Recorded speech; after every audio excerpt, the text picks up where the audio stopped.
Before the pyramids cast their shadows, before the Sphinx watched in silence, before names were carved in cartouches, there was only the river of night and the great hush that lived beneath it. This is not the Egypt of travelers and scrolls. This is the Egypt that stirs when the world turns away from the sun. The Egypt of dusk-slick soil, of reeds whispering secrets to the dead, of jackals who do not howl, but wait. We begin not in life, but in the breath after it, in the soft silence that follows a final exhale when the car slips loose like thread pulled from cloth, and the bar spreads its wings for the long descent. In this first breathless hour, a soul floats over the dark Nile, weightless, unmoored, drawn westward, always westward, toward the mouth of the horizon. The Egyptians called it the Duat, the Underworld, the hidden realm, the night kingdom beneath both sand and sky. It was not hell, nor heaven. It was a trial, a mirror, a dreamscape. It was the riverbed of judgment where every soul was weighed and no lie could pass unpunished. Each evening, as Ra, the sun god, disappeared beyond the edge of the world, he too descended into this realm, his bark cutting through waters thick with shadow, guarded by flame and tooth and forgotten gods. 12 gates, 12 hours, 12 trials before the dawn could be reborn. And so we begin as all Egyptians must, with the soul's first step into darkness, where memory fails and only myth remains. In Thebes, they painted the journey on tomb walls. In Memphis, they whispered spells into linen. In Abydos, where Osiris lay in pieces, they built temples as maps of the otherworld, their corridors mimicking the soul's own path through shadow. The underworld was not a punishment, but a necessity, for only by crossing through it could one earn eternity. Not as a ghost, but as an ark, a radiant spirit, clean and whole. But no soul wandered unaided. From the moment the body was wrapped and salted, priests murmured the Book of the Dead, its verses not meant for ears, but for the soul itself, a lantern in the dark. Do not let me perish. Do not let me forget my name. So the soul would cry, for names were spells, and forgetting was a second death. The jackal god Anubis waited near the threshold. Silent, his eyes obsidian, he did not speak. He guided. A flick of his finger, and the soul would know where to go. Toward the first gate, where the dead are asked not who they were, but what they remembered. Listen now. The sand is cool beneath your feet. The stars have dimmed. A wind moves without sound, pulling you deeper. You do not know your name. You do not remember the color of your eyes. You're only a flicker. But you are beginning. This is the call, the first breath after silence, the long walk beneath the western sky. Close your eyes. Let the bark arrive. Let the story carry you to the realm where gods judge, where hearts are weighed like feathers, where memory becomes myth and the dead are taught how to live again. Before the Duat, before even the stars scattered their seeds across the sky, there was only one thing. Nu, the infinite water, primordial and unknowable. A darkness, not evil, but still and deep and waiting. From that silence came the first stirrings, a breath, a ripple, a name half-spoken. Atum. He rose upon a mound of earth, drawn forth from the flood waters by the hunger to create. Alone he spoke himself into being, and from his own essence birthed the first air and moisture. Shu, the breath of space, and Tefnut, the morning dew. They were not born in pain, but in longing. For even the gods craved reflection, companionship, the echo of voice against voice. From Shu and Tefnut came the curve of the world. Geb, the earth, firm and brown and cracked with life. And Nut, the sky, arched and glittering, her spine adorned with stars. They loved each other. But love, even divine, is not always allowed to flourish freely. For Atum, father of balance, tore them apart. He raised Nut above, pressed Geb below, and placed Shu, the air, between them so that life could rise in the space between. This was the first sacrifice, the first law, separation to give room for becoming. The myths were not written to amuse, but to explain the bloodline of existence, why the sky does not fall, why the earth does not rise, why breath fills the hollow of a chest. Nut, stretched endlessly above, became the mother of cycles. She swallowed the sun each night and gave birth to it each dawn. Her body was the calendar, a ceiling of constellations under which all fate unfolded. Her children would shape eternity. Osiris, the green god of life and death, Isis, the great sorceress and mother, Seth, god of storms and disorder, and Nephthys, the veiled mourner. Their story, a tapestry of betrayal, love, murder, and rebirth, would one day shape the very soul's journey through the Duat. But before Osiris ruled the dead, he walked among the living. Before Anubis weighed hearts, he was a silent guardian of deserts. Before Maat held the feather of truth, she was the whisper of balance at the creation of breath. The ancient Egyptians did not fear their gods. They respected them, not as tyrants, but as principles made flesh. Every god a force, every myth a truth wrapped in metaphor and starlight. They believed the world was held together by a fragile web. Maat, order, harmony, the righteous way. And always beneath her, lurking at the edges, was Isfet, chaos, the churning serpent of uncreation. To live was to uphold Ma'at. To die was to be tested by it. Even the gods could fall, even the gods could be judged. And so the underworld was born not as a punishment, but as a mirror. To reflect your choices, to whisper what you had become. In sacred temples along the Nile, priests inked these stories in long, looping hands. They did not rush. Each word was ceremony. Each glyph a portal. A prayer to Ra was not merely spoken. It was constructed, stone by stone, intoned by the voice and the breath of the living, so the dead could remember their way home. For in the Duat, memory is map, and forgetting is to be lost. Close your eyes. You now know where the gods came from, not from thunder, not from conquest, but from longing, from water, from the aching need for form in formlessness. Remember this.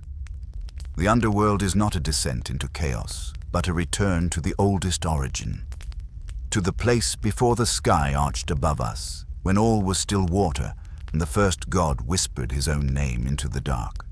And so, from darkness came air, from silence came name, and from separation came the space in which we live, die, and return. Sleep now. The gods are watching, not as tyrants, but as witnesses. You are not forgotten. Stone does not forget. It endures. And in Egypt, stone was taught to dream. Along the banks of the Nile, the living built tombs, not for mourning, but for becoming. For in their faith, death was not an end. It was only a doorway, and the tomb was the body that must house the soul in its long journey through the dark. To bury a body was not enough. To seal a crypt was not sufficient. No, one must build a cosmos in miniature, a place where the soul could remember the stars, where the air would echo with spells, where the silence was not empty but filled with purpose. Thus, tombs were made as temples, and every stone set in place was both architecture and invocation.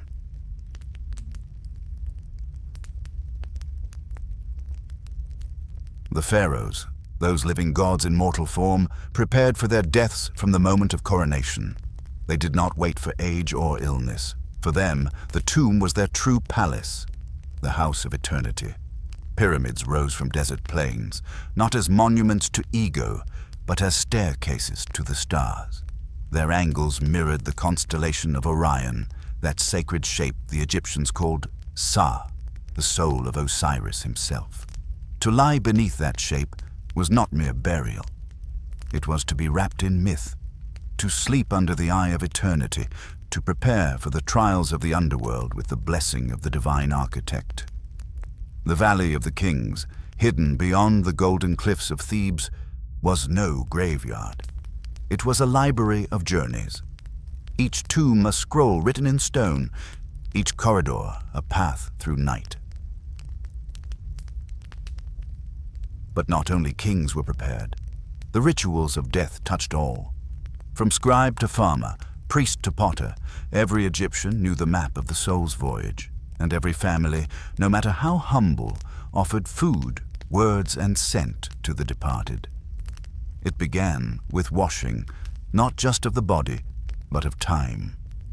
The corpse was bathed in sacred water drawn from the Nile before dawn, its chill said to echo the waters of Nu.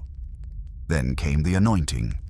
Oils pressed from lotus and cedar, resins from distant lands, each drop meant to soothe the ka, each fragrance, a beacon to the gods. And the wrapping, each strip of linen a verse, each fold a protection. 40 days of silence and scent as the soul hovered near, watching, waiting. All of this was preparation for a single truth, that the soul must remember itself in a world that sought to make it forget. Inside the tomb were tools, not of labor, but of memory. A statue of the deceased, so the Ba could recognize its form. Amulets shaped like eyes, beetles and ankhs, each carrying spells inked in gold. Shabtis, tiny figures of workers, so the soul would not toil alone in the fields of the afterlife. Most sacred of all, the Book of the Dead, though the Egyptians never called it so. To them, it was the book of going forth by day, a series of utterances, not to be read, but lived. Spells to open gates, spells to name gods, spells to ensure that when the heart was weighed against Ma'at's feather, it would not betray its bearer. Even the placement of the tomb mattered. West of the Nile, always west, where the sun died each day. To be buried on the western bank was to follow Ra himself into the Duat. And above the tombs, priests stood at dawn and whispered the opening of the mouth ceremony, a rite so old its words cracked with age.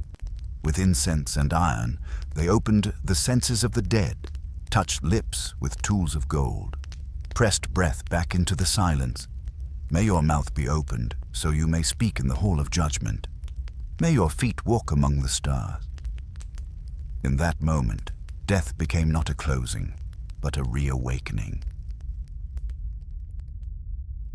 Stone does not forget, and neither does the soul, if we teach it how to remember. That was the purpose of the living tomb, to give the soul all it would need to pass unseen through shadow, to keep its name, to speak its truth, to emerge radiant on the other side of night. Close your eyes. You're in the tomb now, but it is not cold. You smell cedar and myrrh. You hear the soft rustle of linen. You feel the presence of those who came before. This is not a grave.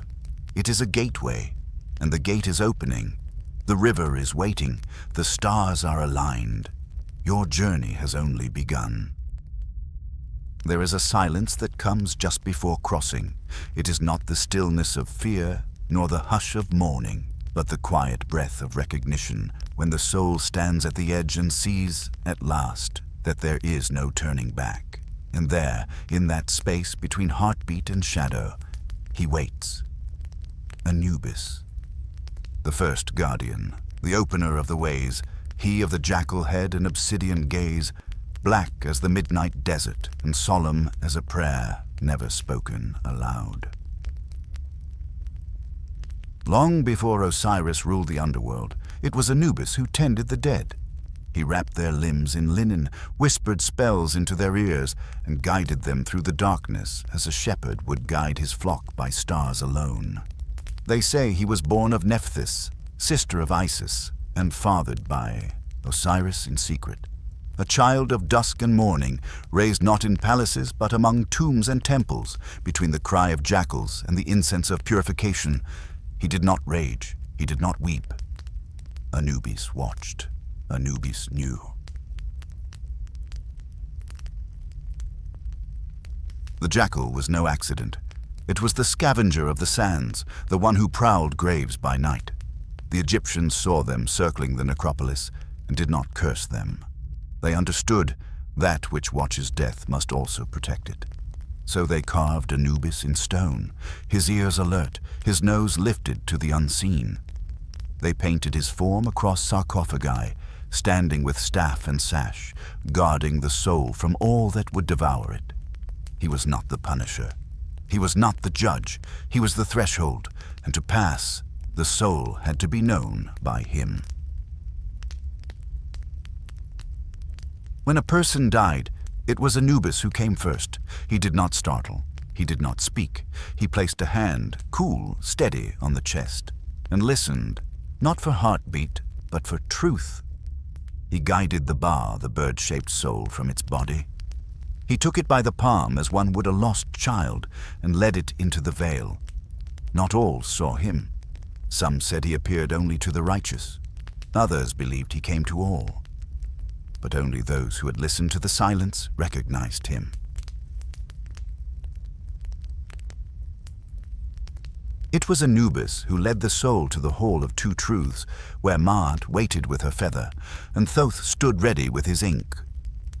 But before that final judgment, there was the weighing. And it was Anubis who performed it. He placed the heart of the soul, the Ib, still pulsing with memory, onto one side of the golden scale. On the other side, he placed the feather of Maat, light as dawn, pure as breath. The scale never lied. It tilted not from sin, but from imbalance. Too much greed, too much fear, too many unspoken truths, and the heart would outweigh the feather. But Anubis never turned his face in disgust. He simply watched. If the heart was heavy, it was not his hand that cast it away. That task belonged to Amit, the devourer, the lion-crocodile hippo who waited with jaws open. But if the heart was light, then Anubis smiled, softly, barely, and he took the hand of the soul once more. Together, they passed through the gates. To invoke Anubis was not to plead. It was to ask for truth, to ask for guidance in darkness, to walk with the God who walked alone, not out of loneliness, but because he carried all who were lost. In funerary rites, his name was spoken as a protection. "May Anubis be your guardian," they whispered. "May he open your mouth. May he guide your steps. May he know your name when all else is forgotten." Priests wore jackal masks and stood at the heads of the dead, becoming, for a moment, his shadow. They touched the coffin. They drew the breath of eternity back into the lips of the departed. And Anubis, somewhere just beyond the veil, watched. Close your eyes. The sands are quiet. The stars flicker above your path. You feel the press of linen on your chest, the weight of silence in your lungs. But you are not alone. There is a figure beside you, neither cold nor warm, neither cruel nor kind. Just present, just still. He does not speak. He does not need to. You know him. You have always known him. He reaches for your hand, and the gates begin to open. Night is not absence. It is process, a deep unfolding, and in the heart of that unfolding there sails a god. His eyes aglow, his face older than memory, his vessel carved not from wood, but from will. Ra, the sun made conscious, the spark of creation that must descend every dusk through the Duat, the underworld, in order to rise again. This was not metaphor. To the ancient Egyptians, the sun did not merely set, it died. And every night it fought its way back through death to be reborn at dawn. Thus was the solar bark, the ship of a god, the arc of flame that sailed beneath the earth. In the mortal world, men lit lamps to keep the dark at bay, but in the underworld, Ra was the lamp. He boarded the Manjet boat, the boat of millions of years. At twilight, it shimmered with gold and obsidian, its prow shaped like a serpent's tongue, its sails spun from sunlight gathered during the day. With him came guardians, divine beings who stood against the terrors of night. Sia, the god of perception, Heka, the force of magic, Mehen, the great coiled serpent who wrapped around the bark to shield it from chaos, and in the stillness behind them all, Mahat, truth incarnate, whose presence kept the vessel balanced. This was not a symbolic crew. Each had a role. Each held the bark steady as Ra passed through the gates of darkness. The night was divided into 12 hours, each a realm of trial, each a passage where the forces of chaos rose to tear the world apart. In the first hour, Ra entered the western gate of the underworld, and the sun dipped below the horizon. The sky above darkened. But in the Duat, the journey had only just begun. The second and third hours passed through winding rivers, where spirits wailed in the reeds and half-formed beings whispered ancient names. In the fourth hour, the bark entered the waters of fire, a lake that boiled without flame. Here, Ra's light dimmed, and the gods whispered spells to keep the boat afloat. In the fifth hour, they met the drowned. Souls who had not passed judgment, who clung to the banks, yearning for light. Ra offered them no judgment, only a glimpse of warmth before sailing on. By the sixth hour, the sun was at its lowest, the deepest dark, and there, in the center of the Duat, Ra met Osiris, king of the dead, the green-faced god of resurrection. They did not speak. They merged. For a brief, sacred moment, Ra, power of the sky, and Osiris, lord of what lies beneath, became one. This was the pivot, the still point. In this union, life and death were no longer separate. They were two voices of the same song. And from this point forward, Ra began to rise.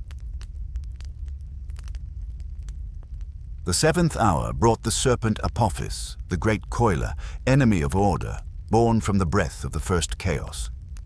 Apophis sought to swallow the bark whole, to snuff out light, to freeze the world in unending night. But the crew was ready. Set, god of storms, rose with spear in hand, not as villain, but as defender. He drove his blade into the serpent's eye. Lightning cracked in the Duat, and the bark sailed on. Each hour that followed was ascent.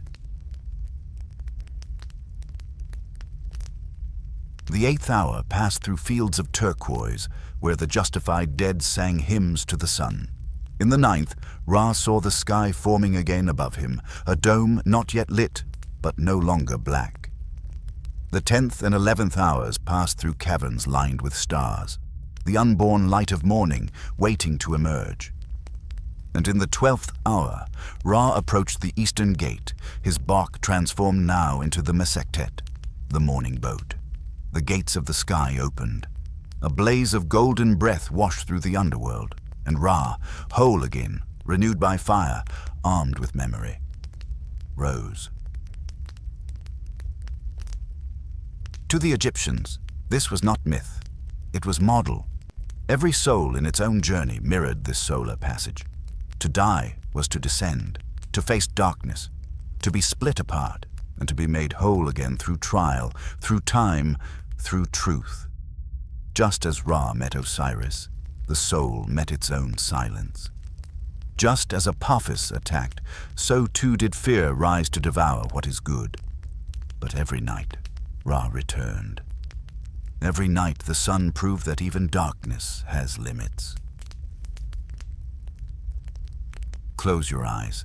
Feel the sway of the bark beneath your feet. You are not drowning. You are sailing. The gods are beside you. The stars are not above. They are ahead. You are not ending. You are remembering. You are becoming Ra, carrying your own light through the night of your life. and dawn is already stirring. There is power in names, power that shapes the breath of the world. Before a thing can be, it must be spoken, it must be called into the silence. And nowhere is this truer than at the gates of the Duat, the realm of death, of transformation, where the veil is thin and the whisper of creation still lingers between shadow and light. The Duat was not one place, but many, a labyrinth woven from darkness and memory, where time fractured and flowed like water running backward. To traverse it, the soul must know its path, must know the names of the gates, the passwords of the hours, the secret songs that open the invisible doors. For every hour was guarded, not just by gods and monsters, but by words. Words as ancient as creation, words breathed by the first breath of life, words that held the world together. The ancient Egyptians taught that the night was divided into 12 sacred gates. Each gate was a threshold, a portal carved from sound and silence, a boundary that could only be crossed with the right invocation. These were no ordinary doors. They were gates of transformation, where the soul shed its fears, its regrets, its worldly bindings, and the words spoken there were not mere spells. They were names of power, truths whispered to the fabric of existence. At the first gate, the soul called the name of Nehebkau, the serpent who binds heaven and earth, who untangles lies and knits the heart back whole. At the second gate, it was the voice of Akka, the twin lion god who guards the horizons, who opens the path between past and future. At the third, the soul recited the name of Amit, the devourer, and with the knowing that death is mercy, it passed without fear. Each gate required more than knowledge. It required presence, a stillness of heart, a willingness to be undone and remade. The Egyptians knew this. They inscribed these names on tomb walls, engraved them on amulets, woven them into the folds of linen. In the Book of the Dead, these spells were preserved as guides, not to cheat death, but to embrace its mystery. For to speak a name was to acknowledge that it had power over you, and that you were ready to stand beneath that power, not as victim, but as witness.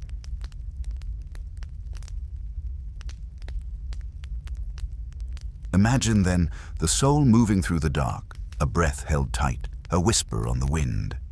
Each gate opens, not with force, but with reverence. Each name spoken is a step deeper into truth, and as the soul passes, it becomes lighter, freer, less bound by the world it left behind.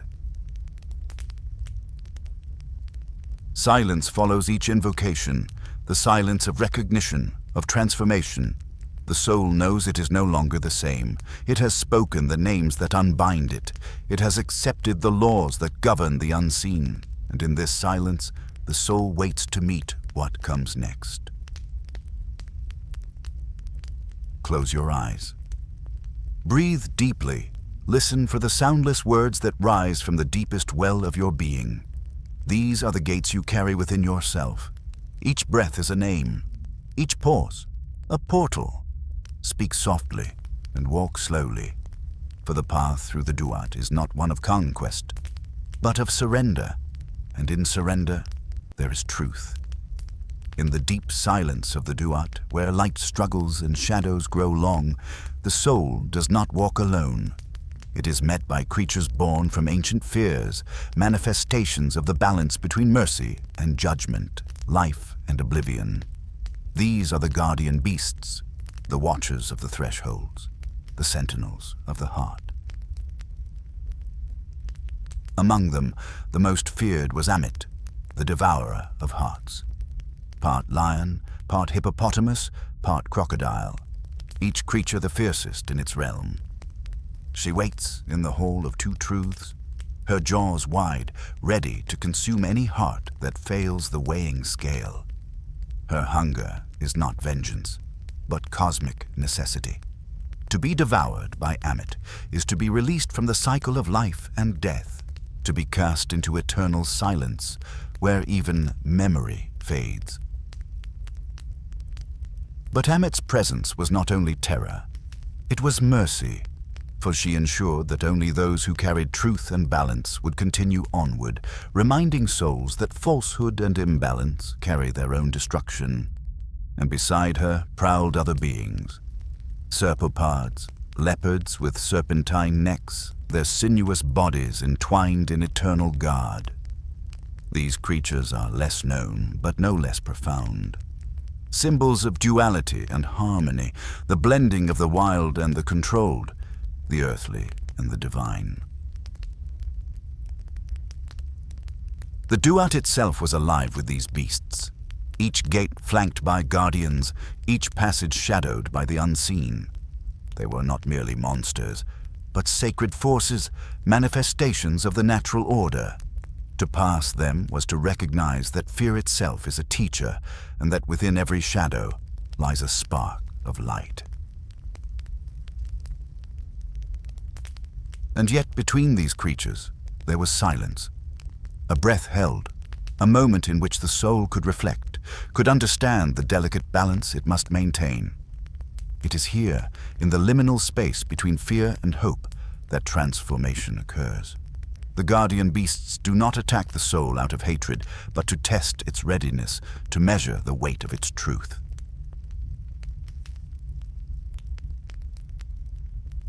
Close your eyes now. Feel the steady breathing of these ancient watchers. Know that they are neither enemy nor friend, but necessary passageways. In their presence, fear softens into reverence, and the soul, braver for having faced the beasts, takes the next step forward. In the hush of midnight, when even stars seem to hold their breath, the soul passes into deeper regions of the Duat, regions hidden beneath layers of symbol, shadow, and ancient fire. But how does a soul move through night without being lost? It carries the light of knowledge, not simply facts, but sacred remembrance, etched in ink and eternity within a scroll known only to the awakened. This is the Book of Gates. Unlike the Book of the Dead, which offers prayers and spells, the Book of Gates is a map, an illuminated unfolding of the soul's journey through the 12 hours of night. Each hour is a gate, each gate a transformation, and each transformation a return to the self. The book is not merely read. It is entered. Its words are not just recited. They are lived. The Book of Gates begins where the sun sets, where the sun god Ra, aging and worn from the day's journey across the sky, descends into the underworld. He is not triumphant here. He is not radiant. He is weary. And like the soul of the dead, Ra must pass through trials, must face monsters, must remember who he is in the heart of the dark. Hour by hour, Ra journeys through caverns of flame, rivers of blood, gates made of knife-sharp stone. Each hour is guarded, not by creatures of malice, but by truth itself. Cold, sharp, unrelenting. And as he moves, he is accompanied by the spirits of the blessed dead, souls who have passed the judgment of Ma'at and now walk beside the divine sun in his darkest passage. But there is one enemy who waits at the deepest gate. Apophis, the serpent of endless night, the unmaker, the eternal coil. He rises from the black waters to swallow Ra whole, to silence the sun forever. And each night, Ra must battle him, not alone, but with the voices of the gods, the chants of the priests, the words of the living, and the strength of those who still believe in light beyond night. The Book of Gates teaches us this. Night is not a single veil, but a succession of trials, and each trial demands clarity, stillness, courage born not from might, but from surrender. And just as Ra is reborn in the 12th hour, his golden boat sailing out of the underworld into dawn, so too is the soul reborn if it can survive the journey inward. Imagine now the pages of this sacred book, painted with gold, lapis, and ochre, each gate drawn with gods, beasts, and divine vessels. Hieroglyphs spiral like rivers. Every glyph a prayer, every line a bridge. The tombs of pharaohs hold these images on their walls. Not decoration, but instruction. Not art, but a vessel for the returning light. Let your breath slow. Let your heartbeat fall in rhythm with the sun's descent. You too are Ra tonight.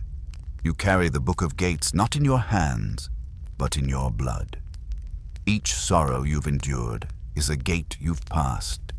Each regret, a night hour faced. And on the other side of this darkness, there is a light not given by the world, but born from within you. Sleep now, as though sailing down the river of stars. Let the gates fall behind you, one by one, for you are not lost. You are being led deeper into your own becoming. After the gates have opened, after the spells have been spoken, after the beasts and shadows have tested the soul and found it true, there is stillness. Not an end, not a crown of fire, but something quieter. The soul emerges, no longer wandering, but arriving, and what it finds is not a throne, not clouds, not choirs. It finds home. The ancient Egyptians called it the Field of Reeds, Sekhet Aru, a place where the blessed dead dwell, not in eternity divorced from the world, but in a perfection of the life they knew.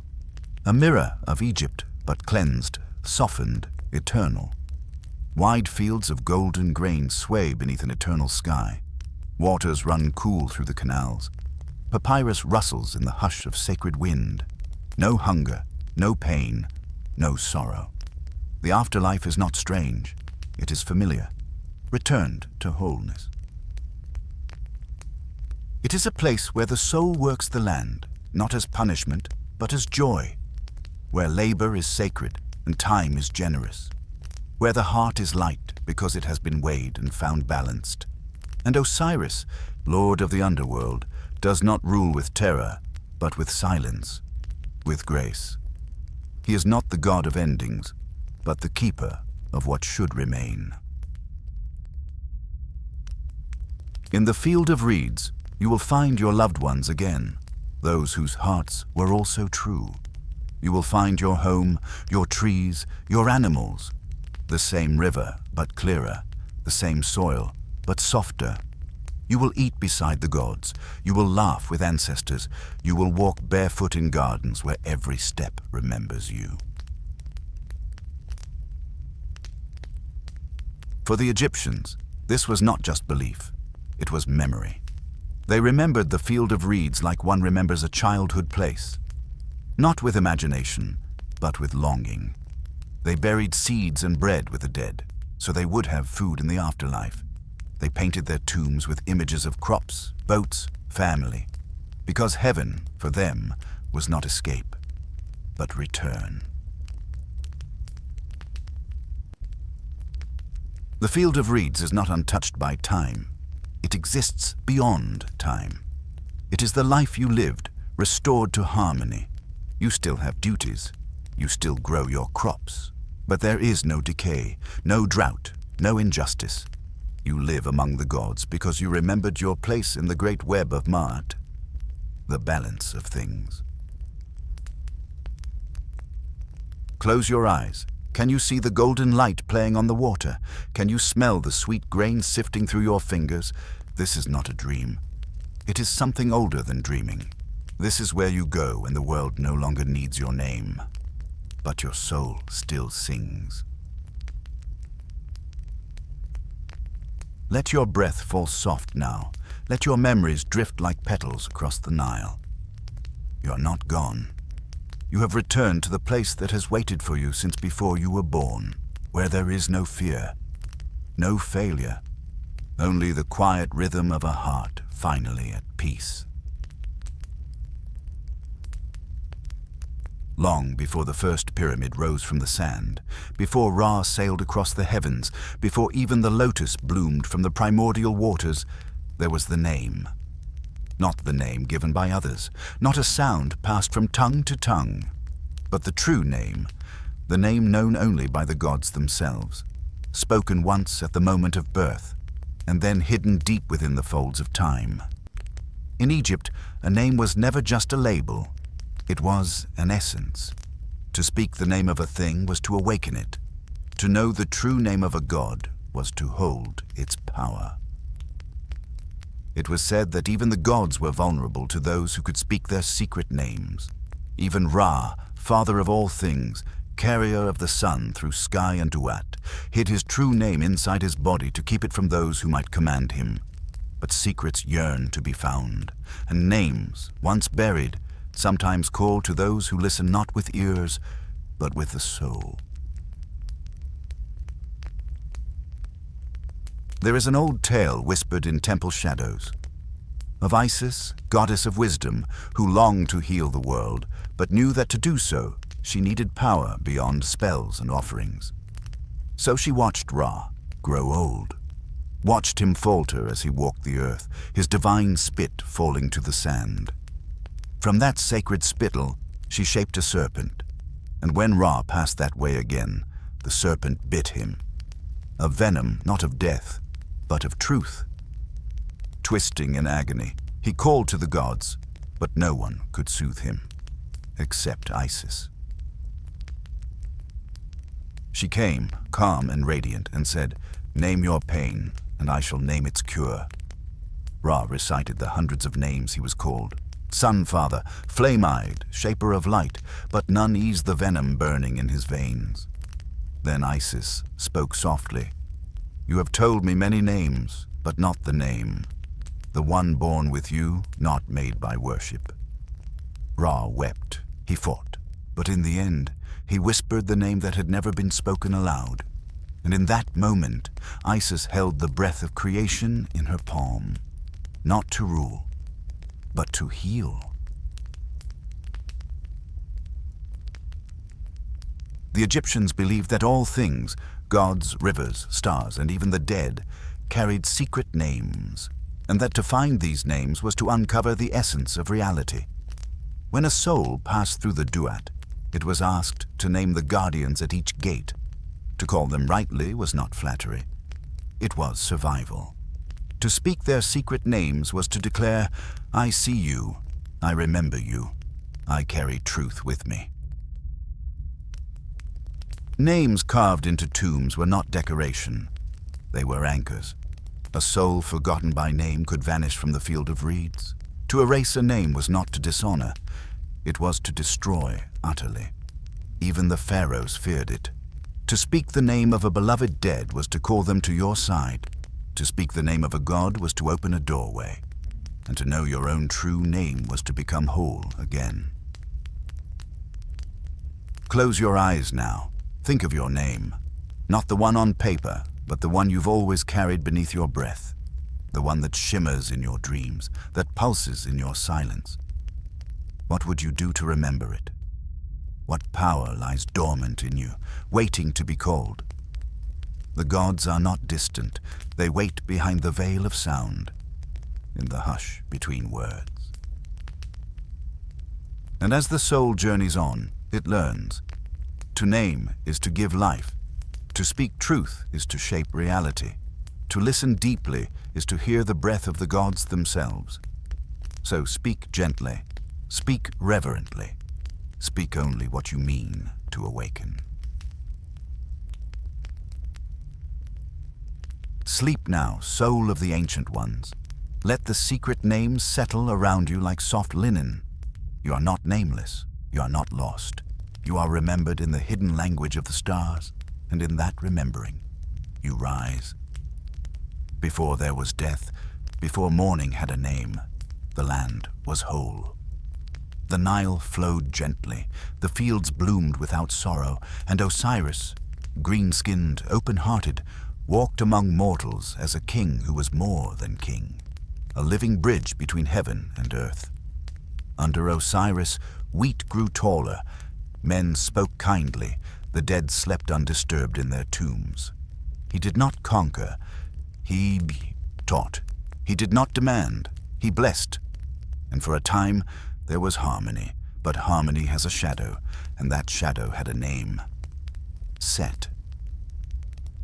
Set, his brother, lord of chaos, master of storms, the Red One, born of the same sky but of different dust. Set did not till fields. He shattered them. He did not guide. He hunted. He watched Osiris grow beloved, and a poison flowered in his chest. It was not just jealousy. It was something colder, a hunger to end what he could never become. The story is old, so old it is worn smooth by retelling. Set invited Osiris to a banquet, laid out the feast like a loyal brother, and in the center of the room, a wooden chest, carved richly, its shape perfect for a single man. Set laughed and said, "Let us play a game. Whoever fits in the box may keep it." Osiris, trusting still, stepped in, and as his body eased into the shape, Set slammed the lid, nailed it shut, sealed it with molten lead. The laughter ceased, and thus the god of life was locked away from breath, from light, from the rhythm of the living world. Set hurled the coffin into the Nile, let the waters take his brother and his crime, but rivers do not forget, and the world, once nourished by Osiris, shuddered. The crops withered, the people wept without understanding, and the sky turned its face. Osiris had not merely died, he had been betrayed. In Egypt, death was never an end, but this was something different. The god of renewal ripped from the land, not by time, but by violence. This was the beginning of mourning. The priests tell it plainly. From that day forward, men buried their dead. Women keened, and the afterlife, once silent, opened its gates, because the god of the underworld had been born from murder. Yet all was not lost, for love is not silent in the face of death. Isis, sister-wife, queen of magic, she who had drawn the secret name from Ra himself. She searched the world for the box. Across the marshes, through the whispering reeds, through storm and shadow, she searched, each step a prayer, each breath a spell, until she found it, the coffin caught in the roots of a tree that had grown tall and sacred around her husband's prison. She broke it open, wept over the body, and in that weeping, death cracked. But Set, seeing her devotion, was not finished. He stole the body again, this time rending it into 14 pieces, scattering the limbs across Egypt. One piece in the delta, another in the desert. A finger, a thigh, a heart. He thought. Now Osiris would be forgotten. Now the king of life would never rise again. But Isis did not yield. With the help of her sister Nephthys and the jackal-headed Anubis, she gathered the pieces, each one a relic, each one an ache. She wrapped them in linen, bound them with prayers, and sang life into death. And Osiris, though he would never again walk in the world of sun, awoke in the realm of shadow. He became more than a king. He became judge of the dead, ruler of Duat, where he waits still, green-skinned and eternal, offering peace to those who arrive with clean hearts. So it was not just betrayal, it was a wound through the world, a break in the perfect song, and it was the beginning of something greater, the struggle between chaos and harmony, between death and memory, between forgetting and resurrection. Osiris's death was not the end. It was the first promise that the dead could rise again, not by power, but by love. Sleep now, and let the tale fold around you. You too have known betrayal. You too have lost something sacred, but you have also gathered your pieces. You have sung to the silence, and somewhere in the hush, Osiris hears you. Before pyramids kissed the sky, before tombs were carved into the bones of the earth, before spells were written on papyrus, there was Anubis. Not a god of thunder, not a king of heavens, but a quiet guide who walked between breath and stillness, his footsteps soft upon the sand of two worlds. He did not roar, he watched. And when Osiris was torn into pieces, when death first screamed across the land, Anubis did not flinch. He bent down, took the broken body of the god, and began to show the living how to remember. This was the first embalming, not just preservation, but reverence. Each strip of linen, each oil pressed into the skin, each whispered name was not for the body, but for the return. Anubis moved with precision, wrapping limbs as if writing a prayer. He placed charms on the tongue, scarabs on the heart, and silence in the mouth, because the dead must learn to listen before they speak again.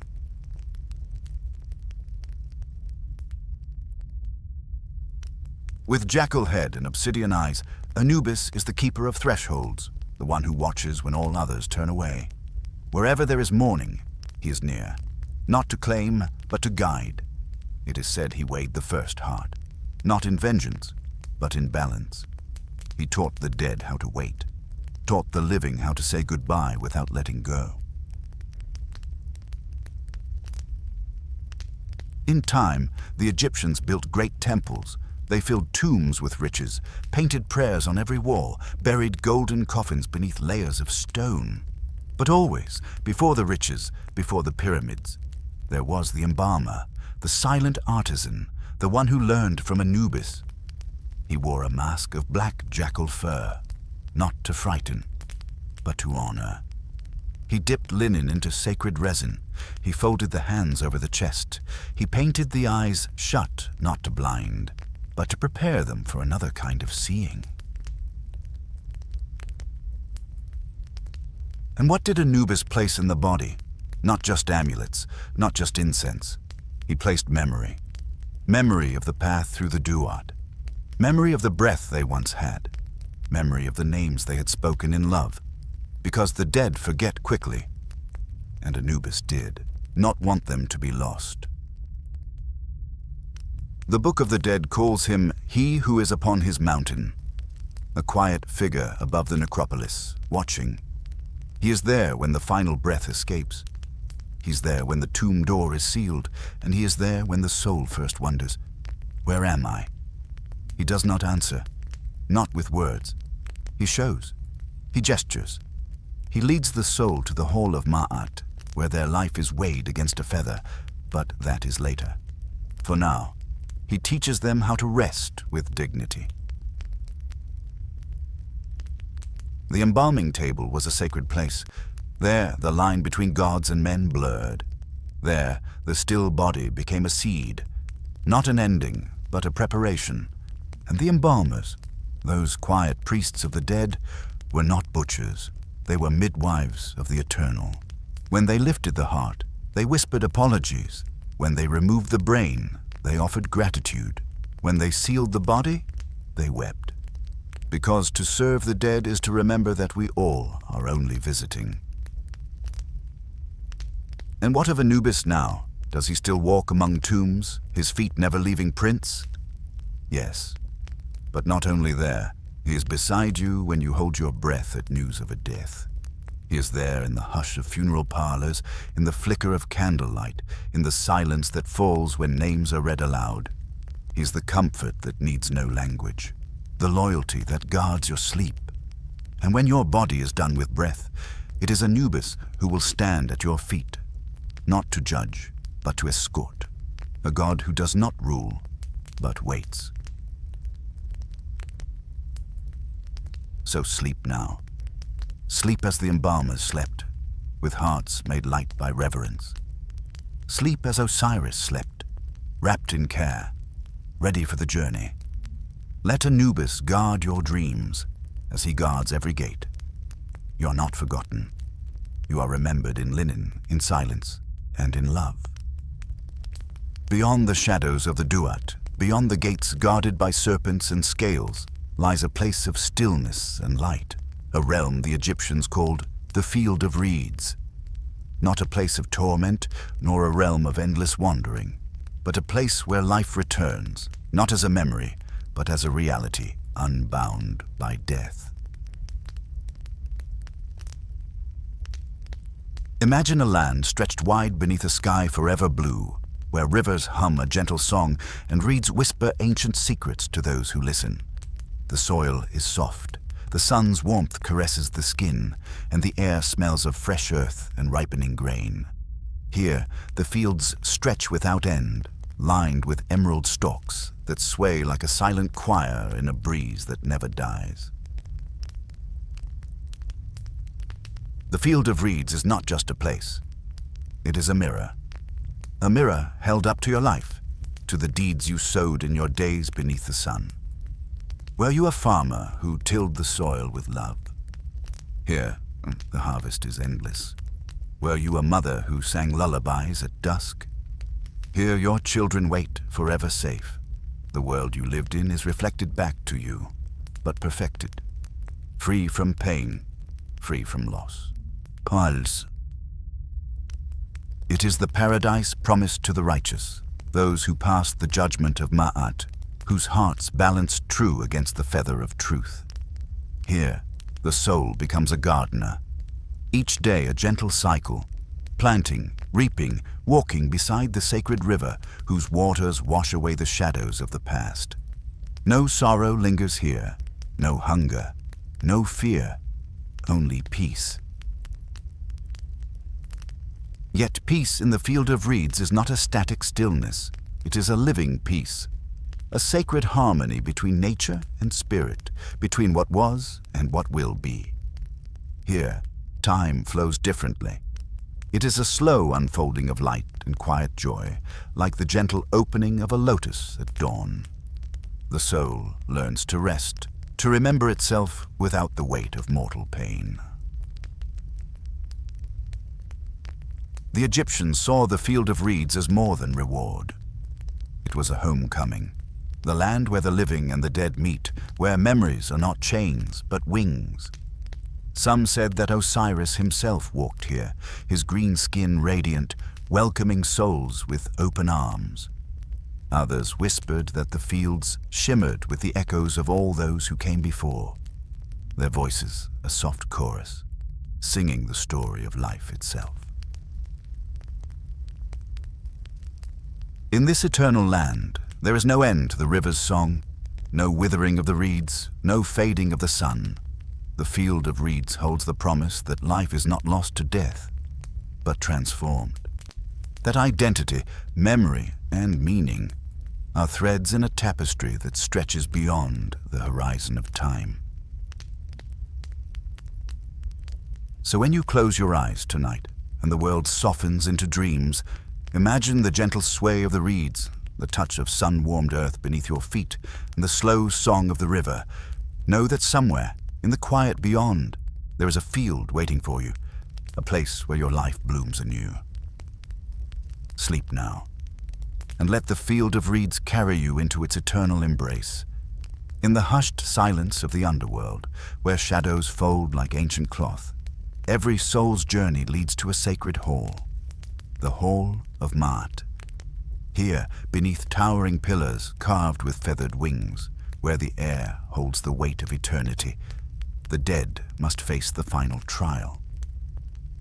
Ma'at, goddess of truth, justice, and cosmic order, stands watch, her feather light as breath, yet heavy with the meaning of all things. She is the heartbeat of balance, the quiet force that holds the world from unraveling. Her eyes see beyond the veil, piercing the soul's veiled depths. Before her is set the scale, a divine balance where the fate of a soul is measured. On one side, the heart, a vessel of memories, deeds, and desires. On the other, Ma'at's feather, pure, weightless, unyielding. The heart is placed upon the scale. It is weighed against the feather's truth. This moment is the soul's reckoning, where all life's actions, spoken and silent, are brought into the light. Was the heart burdened by lies, by cruelty, envy, or hate? Or did it beat in harmony with Ma'at's law, with kindness, courage, and humility? The god Anubis steps forward, his black jackal head bowed in solemn duty, to balance the scales. his hands steady, his gaze unwavering. The soul waits, time itself seeming to hold its breath. If the heart is light, if it balances true, then the goddess Amit remains at bay, she who is part lion, part crocodile, part hippopotamus, the devourer of the unworthy. To face Amit is to face oblivion, a second death beyond the grave, where the soul is consumed, forgotten forever. But if the heart passes the test, the soul is granted passage to walk in the field of reeds, to dwell in Osiris's realm. A blessing and a promise. That truth, even in death, is the key to eternity. Yet the weighing is more than judgment. It is a reflection, an invitation to look inward, to reconcile with the self. For in the silence of the Hall of Maat, the soul glimpses its own nature, its light and shadow entwined. The trial is not only divine, it is deeply human. And so the Egyptian dead do not simply fear death, they prepare for this moment through ritual, purity, and remembrance. They live knowing the heart must be kept pure, not just for the gods, but for themselves. Because in the final silence, it is only the truth that can carry them home. Sleep now. Let your heart find its balance. Let the feather's lightness lift you gently into the arms of peace. In the chamber of truth, where silence reigns like a king, and the feather of Maat waits in stillness, another figure stands, calm, patient, eternal. He is neither judge nor warrior. He wields no blade, commands no armies. But his presence bends time itself. He is Thoth, scribe of the gods, voice of reason, keeper of sacred law, the one who writes what is and what must be. To the Egyptians, Thoth was more than a god. He was the ink of memory, the architect of speech, the whisper between thought and form. He who invented writing also invented the truth. He is the ibis-headed one, with eyes like distant stars and hands that never shake. He does not speak unless it matters, and when he speaks, the universe listens. In the Hall of Maat, as the heart trembles on the scale, Thoth watches, not with judgment, but with witness. He writes, he records, not to condemn, but to remember. For the soul is not only judged, it is chronicled. Every act, every hesitation, every kindness unnoticed by the world, he writes it down in a book that will never burn. His papyrus scrolls are not made of reeds, but of time itself. The gods may pass verdict, Anubis may balance the scales, but Thoth ensures that nothing is lost.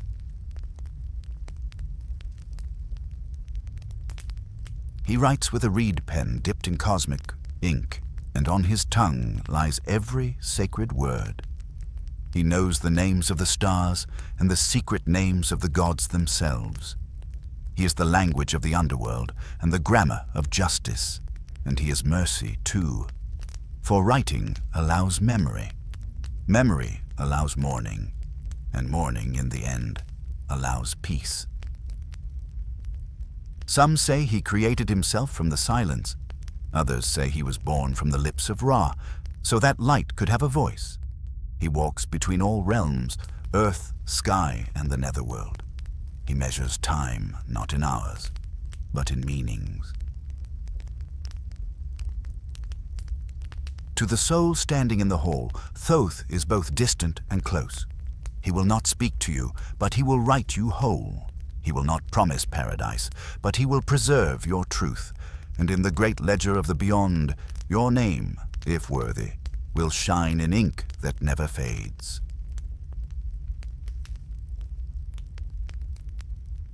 Thoth's temple was built not of stone alone, but of thought, every prayer etched on tomb walls, every hymn chanted at sunrise, every judgment spoken in shadow, was his work.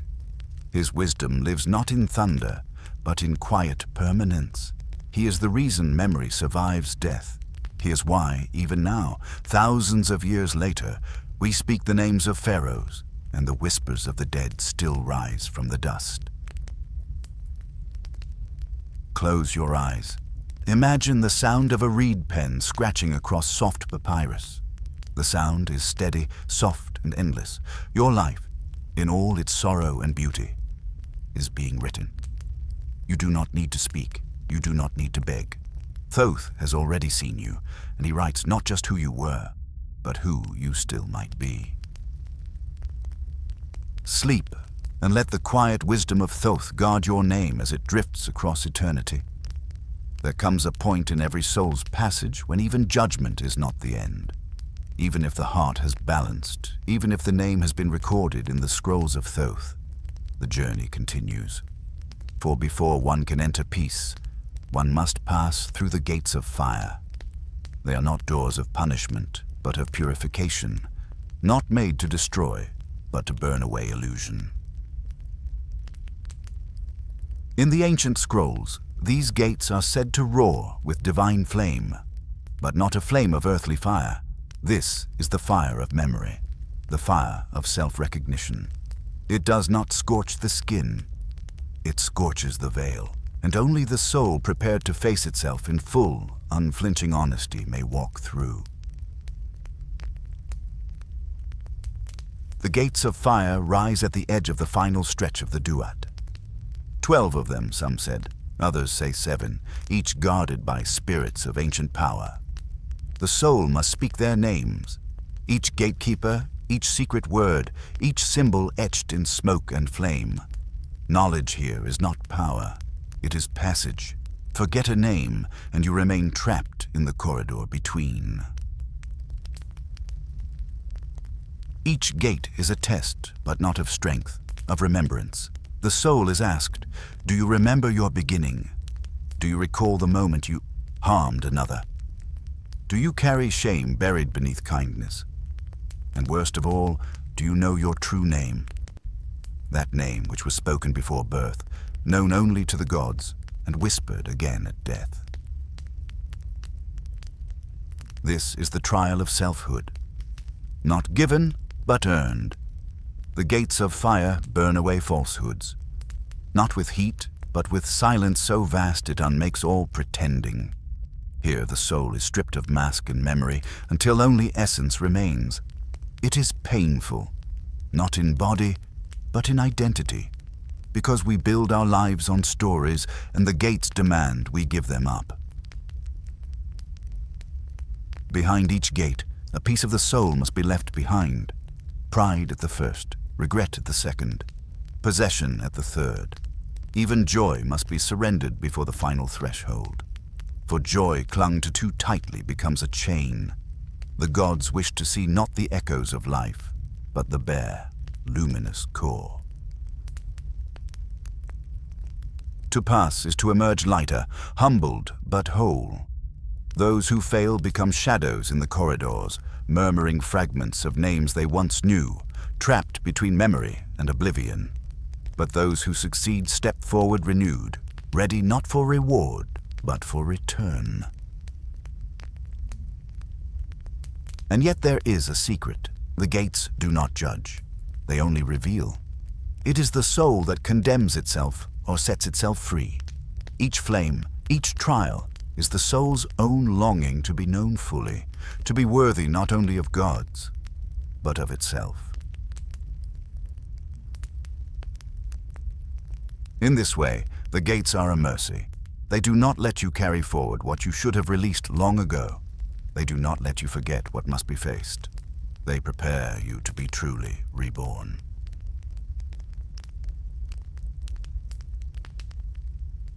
So close your eyes. Let the fire come. Let it ask what you have feared to answer. Let it speak your name not as punishment, but as promise. You are not your failures. You are not your titles. You are not even your memories. You are what remains after the burning. Each dusk in Egypt was a death, not of sorrow, but of cycle. The sun, god Ra, radiant in gold and flame, sank beneath the horizon, and with him went the world's warmth and hope. But this descent was not an end. It was a journey, a voyage into the deep night. And the map of that journey was called the Duat. Duat, that which is in the underworld, was no myth to the Egyptians. It was a divine truth, a secret chart of the Duat, traveled nightly by Ra's solar bark as it drifted through 12 shadowed hours. Each hour, a world. Each world, a gate. Each gate, a trial. Not unlike the soul's own journey through death. The sun's descent mirrored the soul's passage, and so the dead learned to sail with Ra, reciting the spells, knowing the names, chanting the prayers etched on tomb walls and painted in sacred gold upon sarcophagi. The journey through Duat was both cosmic and personal. To follow Ra in the solar bark was to find light in the deepest dark. Hour by hour, the sun. God crossed the 12 divisions. In the first hour, he enters the western gate, welcomed by gods and ancestors who line the shore with torches and silence. In the second and third hours, the solar bark moves through fertile caverns, green fields under shadowed skies, where crops of the blessed dead bloom in eternal dusk. But peace does not last long. By the fifth hour, Ra is surrounded by the sleeping bodies of the dead, mummies and crypts of stone, souls still waiting their time to awaken. The air is thick with memory. The bark sails silently past the dreams of the forgotten.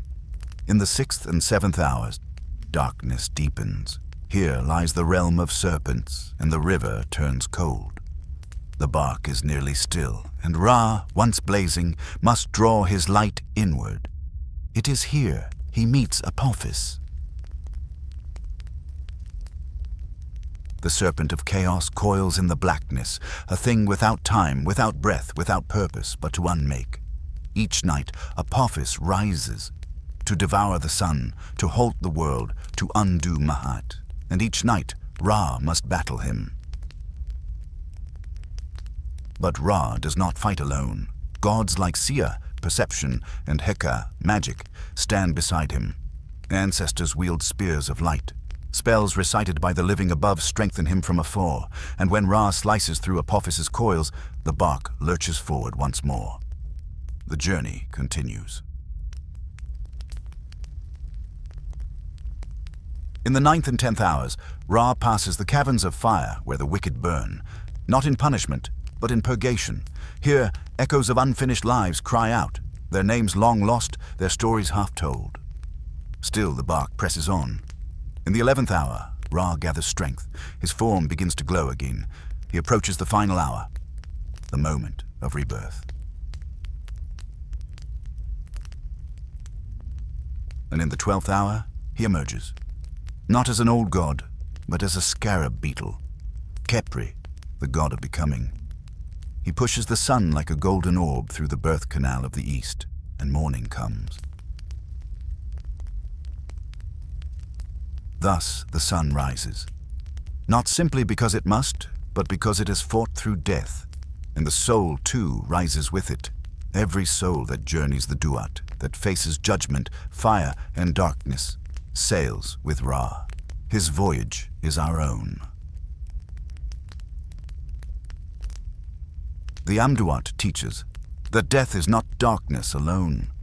It is movement, it is rhythm, it is the night's music composed in secret, played softly by the stars. So now, rest, imagine the bark, golden, gliding through obsidian rivers. Feel the hush of the 6th hour, the fire of the 10th, the triumph of the 12th. Sleep beneath the sky Ra has just returned to. The sun is reborn, and so are you.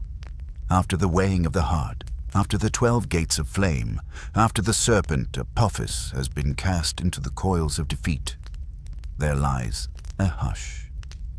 A stillness so complete, it feels like the first breath of creation. Here, the soul arrives at what the ancients called Aru, the field of reeds. Not a place of clouds or harps, not a jeweled throne beside a single god, but a mirror of the best of life, perfected, softened, made sacred, a home remembered.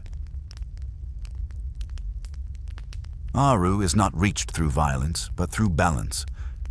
Not earned through conquest, but through rightness, ma'at, the divine harmony of truth, justice, and cosmic order. It is not a reward, it is a return. Here the reeds rise tall in gentle wind, golden and green, stretching endlessly beyond sight. They sway in rhythm with the stars, in tempo with the breath of the gods. The Nile flows gently through its center, not in flood nor drought, but in eternal balance. Waters that cleanse, waters that remember. The soul walks in Aru barefoot. There is no hunger, no fear, no cruelty. Crops grow as soon as they are sown. Trees bear fruit for the touch. The sun does not burn. The night does not haunt. And time here is not a river, but a circle. The seasons return in perfect form. The fields remain in bloom. Nothing is rushed. Nothing decays. To the ancient Egyptian, this was the truest paradise, not because it was free of labor, but because labor bore joy. The soul could till the land if it wished, sow barley, gather figs, row boats through papyrus groves, and meet ancestors on the bank, with arms wide and voices full of song. Even the shabti, those little figurines buried with the dead, could spring to life here, helping in fields if called, laughing like old friends returned. In Aru, one could reunite with those who came before. Mothers and fathers, wives, husbands, children, friends long lost to silence. But also, to speak again with gods, to walk beside Osiris in gardens cooled by lotus shade, to drink from the same water that nourished the world. This was not reward, but resonance. The life lived rightly finds its echo in this eternal shore. And yet, paradise did not mean forgetting. The soul still knew its journey. It remembered the judgment, the fire, the hours of night. But in Aru, these memories do not wound, they bless. Pain becomes teaching, loss becomes song. You sit beneath the date palm and remember not just who you were, but what you became. In some scrolls, it is written that the field of reeds is bordered by iron walls, and the gate to enter it must be opened with the words of truth. In others, it is said that Aru floats across the night sky as an island of stars. But in every telling, the meaning is the same. It is where the soul becomes real, not in sorrow, not in striving, but in stillness. And so, if your name has been spoken, if your heart is light, if you have remembered your secret name and passed the fire unburned, you arrive. You step barefoot into Aru. You feel the wind over the reeds. You hear the rustle of grain that never withers. And you smile, because the journey has not ended. It has opened. You are not finished. You are finally whole. So close your eyes. Let your hands touch the waters of Aru. Let the breeze lift the weight from your shoulders. Let the voices of your ancestors sing to you across the fields. Here you are known. Here you are home. Here you are at peace. There is a place beyond the field of reeds, not often spoken of, not carved into tomb walls, nor painted in the glow of blue and gold. It is a place not feared, but revered. Not heaven, not judgment, but hush. The Egyptians called it Amenti, or simply the West, the land of silence, where even gods grow quiet. To die was to go west. Every tomb faced the setting sun. Every soul was bid farewell with a gesture toward the horizon. And though the field of reeds held joy, harvest and reunion, light and song, the west was something older, darker, yes, but not evil. Simply still.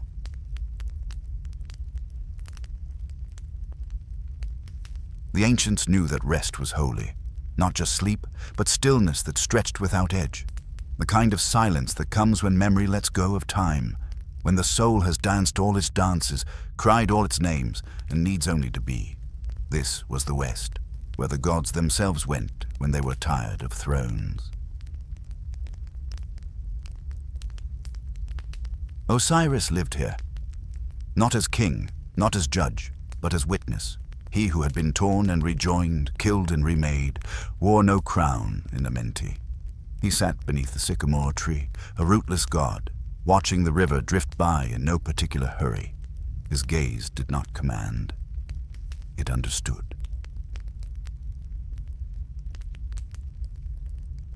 Those who reached the west had nothing left to prove. They had tilled the fields in Aru, sailed with Ra through the midnight bark, weighed their hearts in the hall of Ma'at. Here, they could forget being human, forget being divine. They could become only presence, a soul in repose, a ripple in still water, a hush in the desert after the storm. The West was not empty, but full in its own way. Its air was thick with meanings too deep for language, the way a stone remembers the hand that shaped it, the way an old scar remembers the fire. Birds flew slowly here. Even time walked softly. The sun, if it rose at all, rose like a whisper.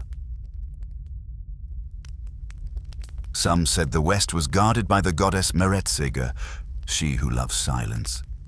A serpent on the mountain, wrapped around the tombs, hissing only to warn against disturbance. Not evil, protective. She understood what sleep meant. Not escape, but a return to what was before. Breath.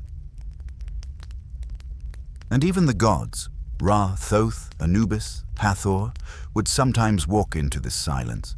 When no prayers called to them, when temples lay in ruin, when the world no longer needed their flame, they would go west. They would rest their divine names like old tools on a stone shelf, and they would become memory. But memory does not die. In Amenti, the gods dream, not of battles or shrines, but of waters without end, of stars uncounted, of beginnings before beginnings. Their dreams nourish the cosmos, even in their quiet, and in this, the West is not the end, but the deep breath before the next creation. So too for the soul. The field of reeds may be paradise, but the West is release. It is what comes when even paradise has done its work, a return to origin, a place not of identity, but of essence, a soul no longer shaped by deeds, but by stillness. So now, imagine, you sit beneath a fig tree at the edge of a silent river. No name, no voice. Just the wind and the sand, and the pulse of something older than story. You're not alone. You're not watched. You're not judged. You simply are. And the world is at peace. In the quiet heart of the Egyptian underworld, there is a secret more powerful than any sword, more enduring than stone pyramids, the secret of names. Not the names we wear in life, given by mothers or scribes, spoken in markets or temples, but the secret names, the true names, whispered by the gods themselves. To know a name was to hold a spark of creation. In the beginning, the world was shaped by words. Ra spoke, and light was born. Thoth wrote, and time began. The gods knew the names of all things, the names that bind a soul to its essence, the names that unlock the hidden self. The dead carried these names deep within them, hidden beneath layers of flesh and memory. A secret code etched into the soul's core. A truth so fragile it could shatter if spoken aloud by the unworthy. For in the underworld, knowing a name could mean salvation or doom. In the chambers of Osiris, the secret names were keys to passage. The heart must remember its true name to pass the scales of Ma'at. Without it, the soul would wander, lost in endless shadow. Priests and magicians guarded these names jealously, teaching them only to those deemed ready. They inscribed them in spells, carved them into amulets, and whispered them in rituals beneath starlit skies. Every syllable was sacred, a fragment of divine breath, a thread woven into the tapestry of existence. This sacred language was alive, not fixed like stone, but fluid as the Nile. It connected the seen and unseen, the mortal and immortal, the past, present, and future. The name was a bridge, a voice that could call forth life, or silence it forever.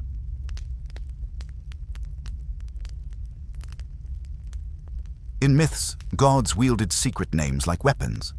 Isis, the Great Mother, once used the hidden name of Ra to steal his power, a tale of wisdom and daring, showing how language shapes reality. The secret names were also a mirror, reflecting the soul's true self, unmasked by fear or desire. To know your own secret name was to know your true nature. Beyond body, beyond mask, beyond the fleeting shapes of the world, this truth was a gift and a burden. For in naming comes responsibility. Speak your name with care, for it calls you into being. Hide it with love, for it guards your deepest essence. As you drift through the underworld, imagine hearing a whisper. Your true name, soft and ancient, carried on the breath of the gods. Feel the power of that word coursing through your veins, lifting the veil of mortal forgetfulness. Hold that name close. Let it guide you through shadow and flame, through silence and light. For in the end, to know your true name is to know yourself, and to know yourself is to walk the path of eternity.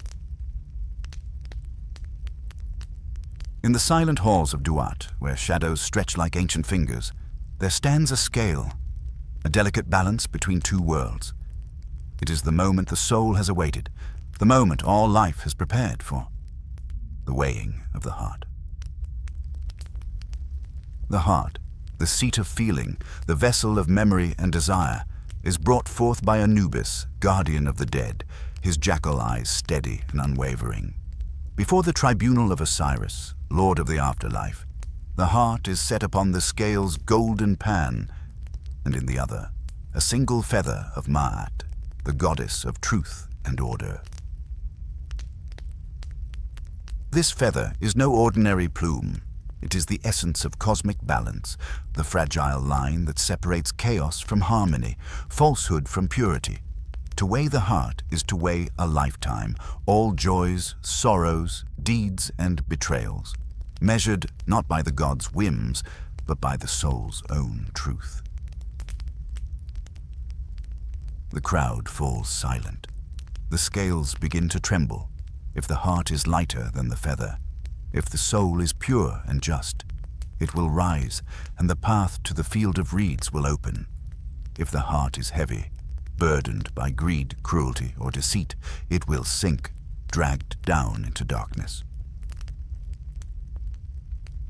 And there, waiting in the shadows, lurks Amit the Devourer, part lion, part crocodile, part hippopotamus. She is the end of all things.